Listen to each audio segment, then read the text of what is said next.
Hey everybody, hope you're having a great day.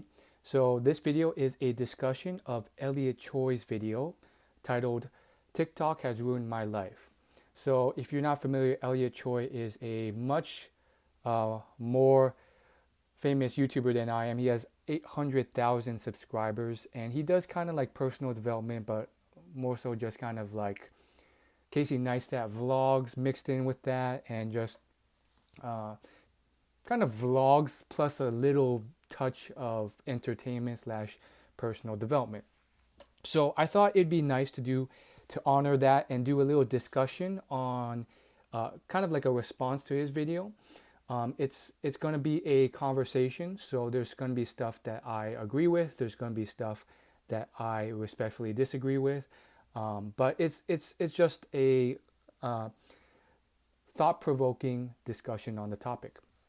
So first off, I think it's important that he's bringing it to mind and that um, other creators mention this. I know it's mentioned often, but it can be mentioned more because we are in a world now where social media is part of uh, the culture, and if more content creators who are successful come out and just warn you about this, the better, so that you know how to navigate your mental health and not get sucked into these things. Elliot does a great job of introducing this because, frankly, I think some content creators don't want to because they're essentially saying, well, don't watch my content anymore in a way because, they are creating content on these platforms. Elliot has been very successful on YouTube and TikTok, so I think it's good for him to say this and set an example because others may be scared because they will be scared that they'll just stop watching and then they'll lose money. I myself have definitely emphasized this in numerous other videos. Now, onto the stuff I kind of disagree with or just kind of have a different thought about. So first off, he makes the big point that TikTok is just this social media algorithm that doesn't care about you and your best interests and just shoots out stuff to keep you scrolling and watching. Well, it's not really a disagreement, but it's more of just like a uh, thought, which is that that's not new news. That's not unique to TikTok. That's the same thing with every other major social media platform: Facebook, YouTube. All these things do the same thing, and so you have to watch out for them all. I think he does give a small nod, like one sentence in the video, where it kind of acknowledges that other social media platforms do this, but I would like to kind of emphasize that more. It's like it's not unique to TikTok. He made it seem like, oh, this is this new thing TikTok is taking over, and that's the one you have to be scared of. Well, the YouTube video he's making in the YouTube platform does the same thing. Unfortunately, with content creators and influencers, they have that double bias going. They're saying this if they're brave enough to say it, but then on the other hand, part of them won't really dig into it because um, they are scared of losing money. They're losing money from ads and stuff like that if people actually follow their advice. For me, since this is really just a hobby, I don't mind mentioning your best interests in mind because it's not really going to affect my income that much. Um, so yeah, he does emphasize TikTok a bit too much and not social media. It should be social media in general that you should be scared of. Um, and I do think one good point he makes is that, and it's a very short, brief mention, but it's still important. It's like he says it's not all of content creators, not all of TikTok or social media is bad. And that's true. I think it's birthed a lot of incredible things, a lot of people connecting, like-minded people getting together, people learning and raising their consciousness through videos like this and other stuff. So there's a lot of emotional and educational benefits to these things. But to certain extremes, there are costs. There, there are a few people I know in the minority, but they're still there, who still never created a Facebook account. And nowadays that's really rare. But are they better off? Yes. do they kind of get looked at as kind of weird, or like, why aren't you hip to this when everyone else is? Maybe sometimes. Um, but at the end of the day, who's really winning out? I think, there's benefits to having a Facebook, an Instagram, a YouTube, and there's cost too. So how do you actually manage this to get the best of both worlds? Sometimes it's just getting off completely for some because it's too tempting. Other times it's just having that and setting up guardrails and systems so that you don't even go on there unless you have certain specific things to do. Now, with that all being said, he mentions a fantastic quote by a Stoic philosopher from, as he claims, 2,000 years ago, and his name's Epictetus, and it's a really good quote, and it just goes to show you that no matter how fast technology and civilization and inventions change, human nature stays fairly constant. It evolves at a much slower rate, just based on how uh, long we live and how slow we evolve between generations. And the quote basically emphasizes the fact that, um, and he, this, keep in mind this was 2,000 years ago, but it was super relevant to today. It emphasizes the fact that if you don't guard what entertainment and content comes into your brain, then others will govern that, and they won't have your best intentions in mind. And so, despite it being written 2,000 years ago, it's still super relevant today. They may not have TikTok, but back then they still had probably advertisements, other forms of entertainment that were more archaic, but still did the same effect to us. Other people who wanted your money or wanted this or that had those interests in mind. And that's the same with influencers, not just TikTok influencers, but other influencers. Um, I've been immersed in TikTok over the last year because I've seen so much businesses and influencers develop on there. It's quite a culture. It's amazing. And I myself have built a following of 20,000 on there. Um, and I have observed that, yeah, it's not just the algorithm and the platform, it's the influencers. They want to either strike it rich or get famous, or just have fun and do their own thing, and spread that love or share their message. And that's another huge incentive that sometimes won't align with your best interest in mind, because they're ultimately, sometimes their goal, or what inevitably happens, is either your video gets viral or it doesn't. It gets views and likes and comments, or it doesn't. And they want more and more of that. So they're incentivized to make their videos as eye-catching and keep you locked in for as long as possible. Now, he kind of touches on all these topics on like a higher level. However, I think he skirts around some of the more deeper issues that are, I think, more specific and worth mentioning, that I felt like he should have dived into more. He briefly mentions how the app TikTok can over sexualize people, and that's not something you only see on TikTok. You see it on Instagram. Sometimes you even see it on YouTube.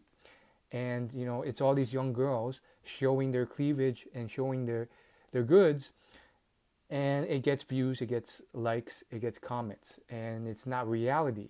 They probably don't even wear that in real life, at least not in public often. And so there's that happening as well. And people can get a very distorted sense of the world through the internet if that's all they rely on.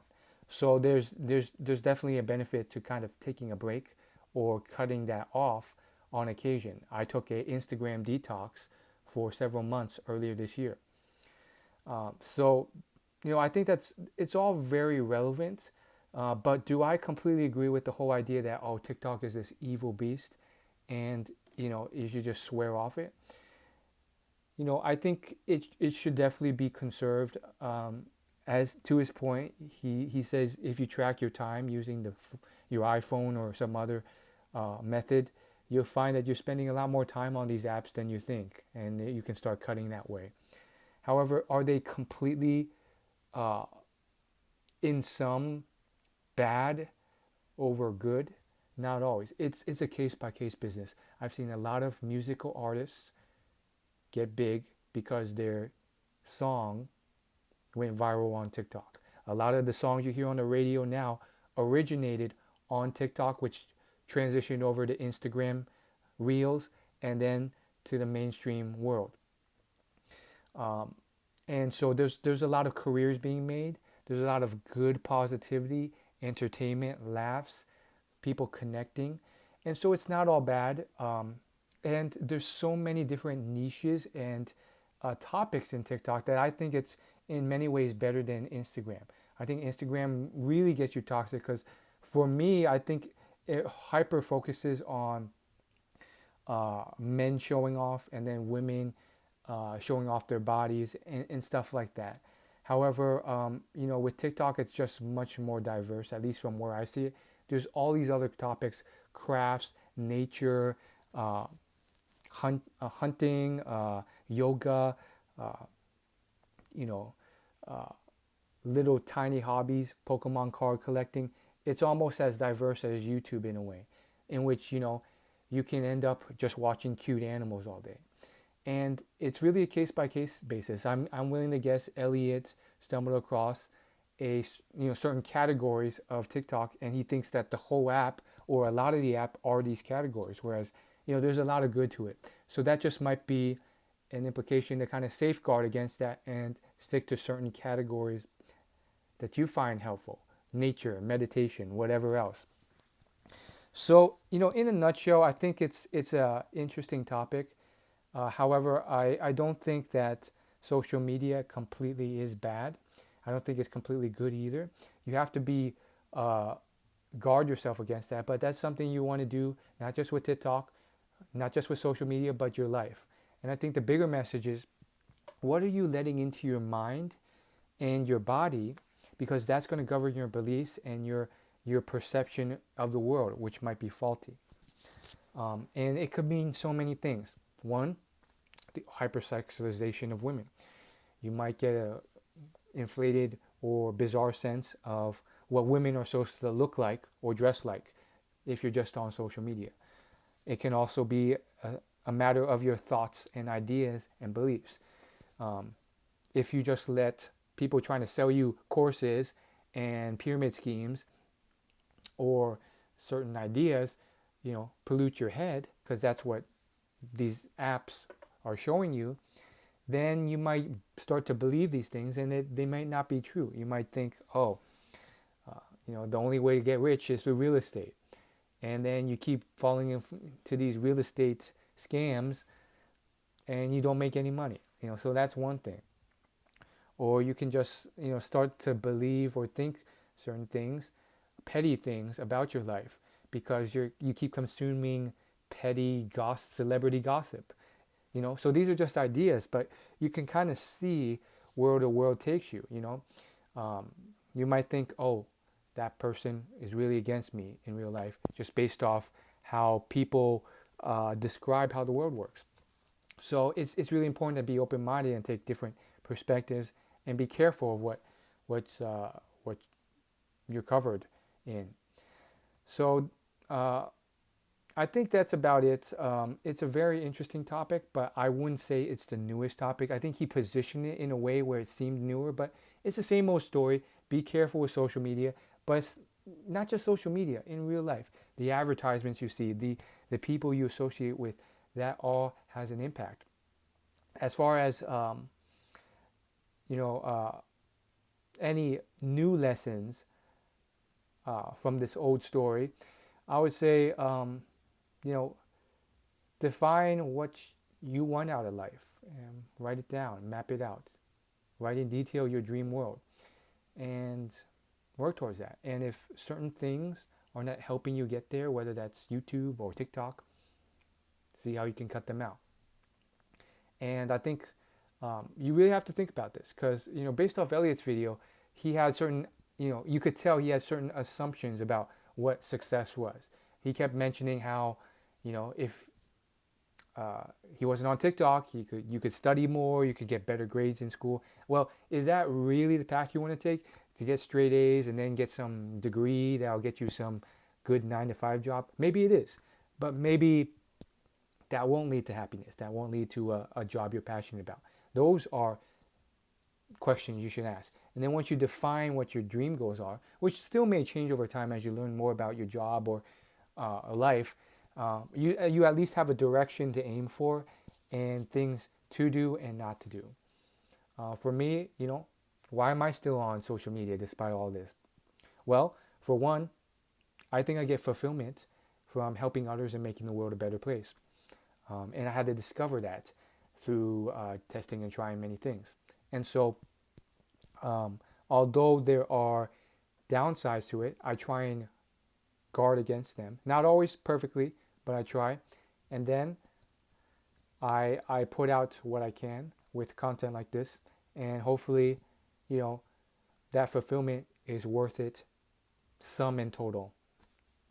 So there you have it. I think one thing I see with the the self-development world is that a lot of the same common experiments and studies are brought up in Elliot's video. He mentioned a super commonly quoted and cited study with kids who basically were measured on their willpower as kids, and then the ones who had stronger willpower became more successful adults. Well, I think there's room in this sphere to start branching out to new studies and experiments, and it's rather unfortunate that the same ones keep getting mentioned. It tells me that a lot of people are reading the same books and just those same books, which is a bit tragic because there's a lot more studies and experiments based on my readings that are worth bringing up. So I'll definitely be doing that. I have a lot coming on my blog. I have some articles on food psychology and the experiments on them that will are pretty novel and might blow your mind. So thanks for watching. See you later.